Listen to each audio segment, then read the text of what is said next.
दोस्तों, आज हम लोग पितृपक्ष के बारे में बात करने जा रहे हैं और आज की आगे की वीडियो में हम लोग पितृपक्ष को धार्मिक, कार्मिक, माइथोलॉजी तीनों दृष्टिकोण से देखने का प्रयास करेंगे कि आखिर ये पितृपक्ष हमारे धर्म में और हमारे कर्म में, हमारे समाज में किस तरह इसे देखा जाता है, किस तरह इसे लिया जाता है और किस तरह से समझा जाता है।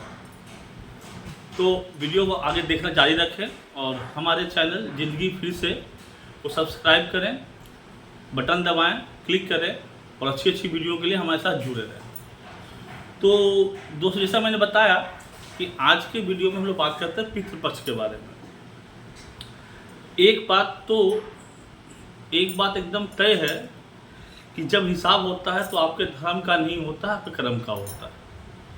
और हिंदू धर्म जो अपना है ये एक संतुलन का धर्म है, धर्म कम कर्म विशेष धर्म है, जिसमें तमाम चीज़ों, समाज, परिवार या उसके ऊपर या उसके नीचे की चीज़ों के साथ किस तरह समन्वय और संतुलन बिठाए रखा जा सके, उसके प्रति प्रेरित करने की जो पूरी विधि विधान है, ये हमारा सनातन धर्म है।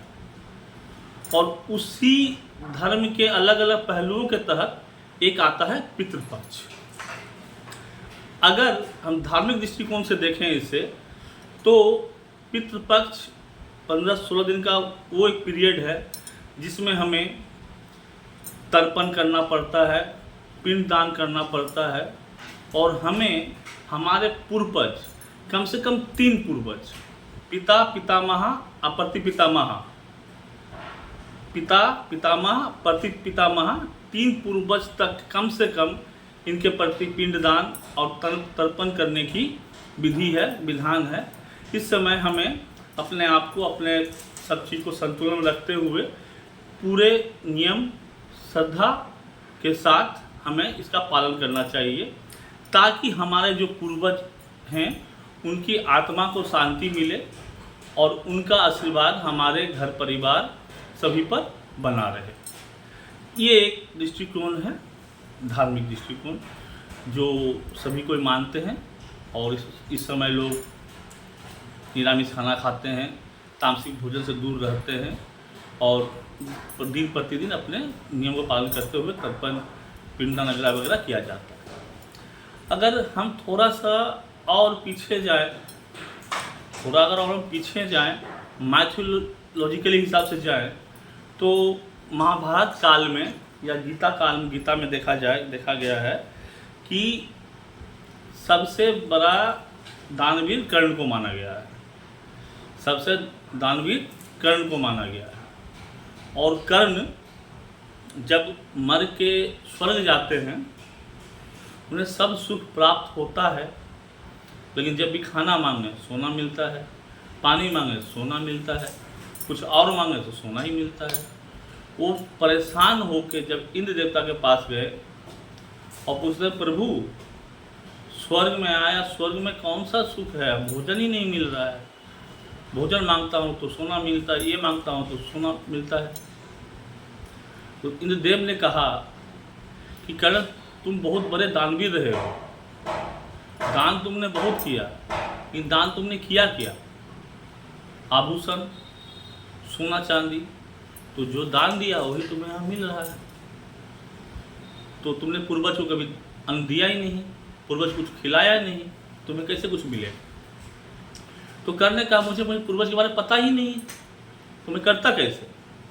तो इंद्र भगवान ने उन्हें पूर्वज के बारे में बताया। फिर कर्ण को पृथ्वी लोक पर 15 दिन के लिए भेजा गया और 15 दिन उन्होंने अपने पूर्वज के ध्यान में रहते हुए तर्पण, पिंडदान, अन्नदान सब कुछ किया। फिर वापस 16वें दिन वो स्वर्ग की ओर प्रस्थान किए। तो वही 16 दिन का जो समय है वही हम लोग का पितृपक्ष कहलाता है। और उसी पीरियड में हम लोग भी अन्नदान, जलदान, तर्पण दान, पिंडदान वगैरह करते हैं। ये हो गई माइथोलॉजिकली हो गई। अगर अब हम लोग दृष्टिकोण में थोड़ा बदलाव लाएं, दृष्टिकोण बदलते हुए कर्म की ओर आए।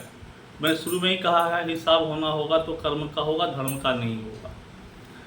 हम लोग इंसान सब कुछ भूल जाते हैं, बड़े ही एहसान फरामोश होते हैं और भूल जाते हैं किसी ने क्या किया, किस वक्त किसने साथ दिया। वक्त बदलते ही हम लोग भूल जाते हैं, इतना भूल जाते हैं कि हम लोग जिंदा रहते हैं माँ के प्रति अपना सम्मान भूल जाते हैं, तो मरने के बाद छोड़ दिया जाए। ये आपके कर्म को खराब करता है, ये आपको कर्म को खराब करता है। और हमारा जो धर्म है संतुलन बनाए रखने का धर्म है, तो इसलिए प्रतिपक्ष बनाया गया ताकि आप एहसान फरामोश ना रह सके। आपको जो भूलने का कर्म है वो आपको तकलीफ कम दे, और इसलिए साल में एक ऐसा पीरियड बनाया गया है जिस पीरियड में हमें जन्म देने वाले माता पिता, उनके मेरे दादा दादी या परदादा परदादी जो भी आपके हैं, उनके प्रति संपूर्ण श्रद्धा भाव रखकर उनको याद किया जाए, ताकि उनका जो एहसान है आपको धरती पे लाने का, वो जो चीज है, वो जो दादाजी को पापा को लाया, पापा ने आपको लाया, ये जो क्रम है और जो उनका एहसान है धरती पे लाने के आपका, उस एहसान को आप ना भूलें। उस एहसान को याद रखने की प्रक्रिया को हम पितृपक्ष कर सकते हैं। मतलब क्या, हम अपने पूर्वज को तहे दिल से शुक्रिया अदा करेंगे, उनके प्रति नम्र भाव रखेंगे और उनको हम याद किया करेंगे। ये अपना हुआ कार्मिक दृष्टिकोण से। नहीं तो हम लोग कहाँ याद करते हैं, दादा दादी को आप कितने दिन याद करते हैं, और उनके अगर तो आप बहुत लोग नाम भी नहीं जानते हैं, याद करना दूर की बात। तो एक तरह से कार्मिकली आपको डिस्टर्ब कर रहा है, आपके कर्मों को कहीं ना कहीं नुकसान पहुंचा रहा है। इस कर्म को ठीक करने की प्रक्रिया को ही हम आगे इनको याद करते हुए करते हैं।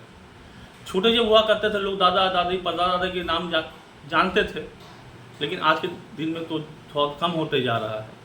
इसलिए अपने पूर्वज के प्रति श्रद्धा सद्भावनाओं की क्रिया को हम प्रतिपक्ष करते हैं। कौवा जोमेटो स्विगी तो है नहीं कि आपने खाना दिया उठा कर एक ऊपर पहुँचा देगा जाके, जोमेटो स्विगी कौवा तो है नहीं। लेकिन कौवा एक निरीह पक्षी है जिसे सब कोई दूर दूर करता है, लेकिन हमारे धर्म में हर प्राणी का अपना एक वर्चस्व है, उसका अपना का स्थान है। तो चूँकि हम लोग एहसान फरामोश होते हैं, इसी वक्त में जब हम अपने पूर्वज को याद करते हैं, इस कौवे को भी उस सम्मान दिया जाता है, क्योंकि खुद उसको भी कोई याद नहीं करता। कौवा को भी एक स्थान दिया गया। वो कौवा का खाना खाता तो समझिए आपका पितर, आपके जो पूर्वज हैं वो अन्न ग्रहण कर रहे हैं। ये धर्म संतुलन की है, और ये संतुलन बनाए रखने की पूरा प्रक्रिया है एक पितृपक्ष, जो आपको आपके कर्म को आपको याद दिलाता है। और रहा तामसिक भोजन वगैरह वगैरह चीज़ों की बात, तो कोई भी पूजा हो सब में यही चीज़ कहा जाता है कि तामसिक भोजन से दूर रहे।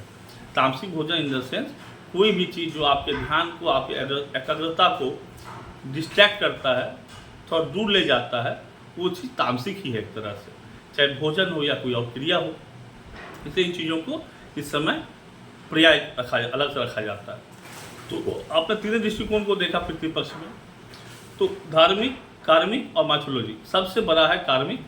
आप अपने कर्म के प्रति सजग रहें, अपने पूर्वज को, अपने माता पिता को, सबको ध्यान करें, उनकी आराधना करें, हाथ जोड़ के प्रणाम ही सही, यही आपके जीवन में उद्धार का, उन्नति का आधार बनेगा।